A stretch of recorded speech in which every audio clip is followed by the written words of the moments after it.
वारणा विद्यापीठ वारणा नगर संलग्नित Tatyasaheb Kore institute of engineering and technology autonomous institute, 2 वेळा MBA मानांकन, NAC A ग्रेड, 100% इंटर्नशिप आणि प्लेसमेंट देणारी संस्था। प्रथम आणि द्वितीय वर्ष बीटेक करता TCS sponsored computer science and business system, cyber security, electrical, civil, mechanical, electronics and telecommunication, chemical आणि कम्प्युटर सायन्स अँड इंजिनिअरिंग, तसंच MTech करता structural engineering, CSE, construction management, mechanical design, chemical ENTC, त्याचबरोबर LLB, BA LLB, BBA LLB, BCA, BBA, MCA, MBA शाखांसाठी प्रवेश सुरू।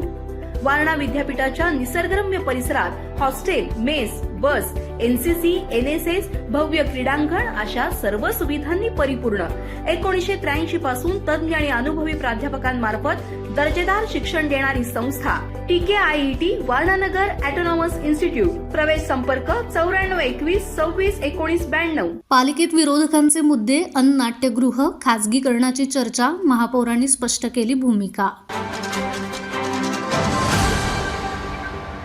कोल्हापूर महानगरपालिकेच्या महासभेत विविध महत्त्वाच्या विषयांवरती झालेल्या गदारोळानंतर महापौर रूपाराणी निकम यांनी पत्रकारांशी संवाद साधताना पालिकेची आणि सत्ताधाऱ्यांची भूमिका स्पष्ट केली। विरोधी सदस्यांनी उपस्थित केलेले प्रश्न, अतिक्रमण हटाव मोहीम, शहरातील पाणी पुरवठा, पाणी दरवाढ आणि केशवराव भोसले नाट्यगृहाचे खासगीकरण यासह विविध विषयांवरती महापौरांनी सविस्तर भाष्य केलं। खरं तर विरोधकांचं हे कामच असतं की जो काही प्रस्ताव येईल त्याचा अभ्यास करून त्या पद्धतीने त्यांनी मांडणं आणि त्या पद्धतीने खूप अभ्यासपूर्वक असं विरोधकांनी सुद्धा मत मांडलं। परंतु त्यांचे जे मुद्दे होते ते रीतसर आम्ही न्यायप्रविष्ट त्यांना जी काही उत्तरं हवी होती ती दिली गेली आणि म्हणून योग्य पद्धतीनं हा निर्णय असल्यामुळेच तो पुन्हा बहुमताने मान्यही करण्यात आला।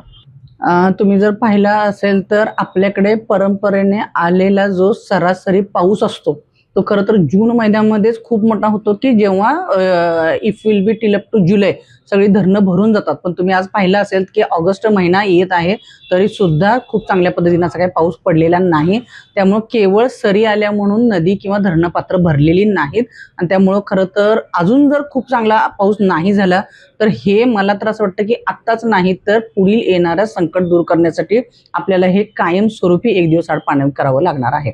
धरणं भरली तर मात्र नक्कीच रेग्युलराइज पाणी कोल्हापूरवासियांना नक्कीच देण्यात येईल। कोल्हापूरचा जर विकास करायचा असेल तर आपल्याला चांगला आर्थिक निधी असणं गरजेचं आहे। मला असं वाटतं की पहिल्यांदा पाणी गळती किंवा पाण्याचे जे काही आपल्याकडं दुर्लक्षित झालेल्या सगळ्या गोष्टी आहेत जसं की 3-3 महिने बिल येत नाही किंवा बाकीच्या गोष्टी आहेत त्या पहिल्यांदा रेग्युलर केल्या जातील।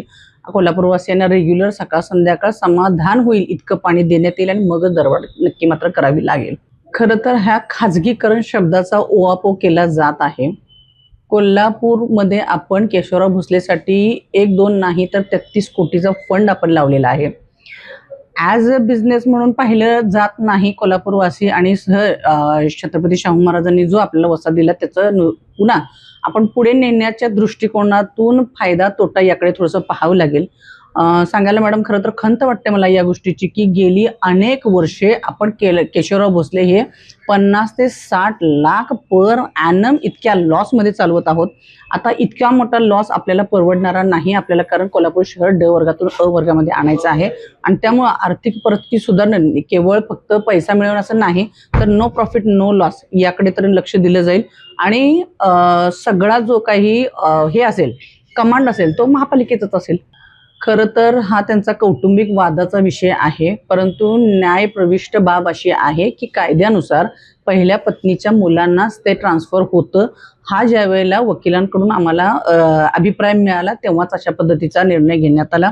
खरं तर असे आरोप वारंवार इस्टेट अधिकाऱ्यांवर होत असतात, परंतु कोणताही इस्टेट अधिकारी एवढं मोठं धाडस जोपर्यंत आपल्याकडे काही पुरावा नाही किंवा आहेत तोपर्यंत करत नाही। त्यामुळं न्यायप्रविष्ट बाब असल्यामुळेच तो तसा निर्णय देण्यात आला आणि अजूनही 23 तारखेला ती त्यांची सुनावणी आहे। जर कोर्टाने त्यांना त्या बाजूने दिला तर तोही आम्ही परत त्यांना ट्रान्सफर करण्याचा आम्ही त्यांना विनंती पण केलेली आहे।